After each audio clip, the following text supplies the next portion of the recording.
আমার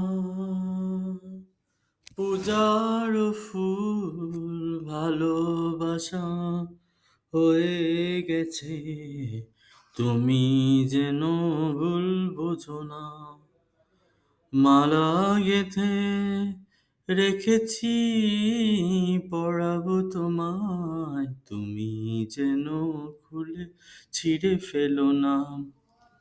যে কথা যায় না বলা শুধু বোঝা যায় মনের গভীরে, সে তো আলো হয়ে রয়ে যায়।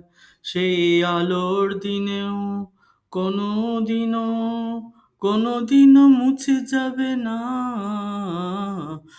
আমার পূজার ফুল